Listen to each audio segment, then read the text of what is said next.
Toydan evə gedən şəxs Şadlıq evinin həyətində ölüb. Bədbəxt hadisə paytaxtın Nizami rayonu Bəkir Çobanzadə küçəsindəki Xarı Bülbül Şadlıq sarayında baş verib. Restoranın inzibatçısı Sərvan Əhmədov deyir ki, Abşeron rayon sakini 52 yaşlı Ələkbər İsmailov toydan sonra özünü pis hiss etdiyi üçün restoranın həyətində yerdə oturub. O tərəfdən gəlirdi rəhmətli. Gəldi, bax buralarda, bax oradan gəlirdi. Yəni görüntüdə var, prokurorluğa da onu göstərmişik. Bax buradadır onun 3 nəfər qohumları aparmaq istəyirdi, var kadrda. Aparmaq istəyirdi, getmədi. İşkili vəziyyətdə idi.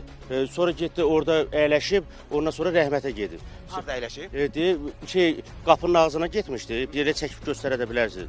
Qapının ağzına gedəndən sonra orada birinci yaxşı vəziyyəti yaxşı olmadığına görə orada daşın üstünə də əyləşib.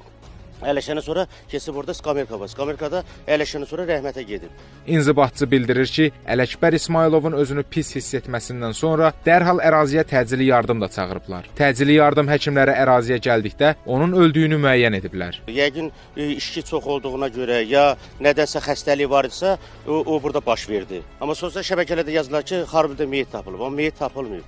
Onu düzgün araşdırmaq lazımdır. Yaxşı, sonra nə etdiniz? Siz orada oturandan sonra biz dövlət qurumlarına da zəng vurduq, həkimə də zəng vurduq. Təcili yardıma. Ondan sonra onlar gəldilər, götürlər, apardılar. Hadisə yerinə hüquq mühafizə orqanlarının əməkdaşları gələrək araşdırmaya başlayıblar. Meyit müayinə edilməsi üçün məhkəmə tibbi ekspertiza və patoloji anatomiya birliyinə aparılıb.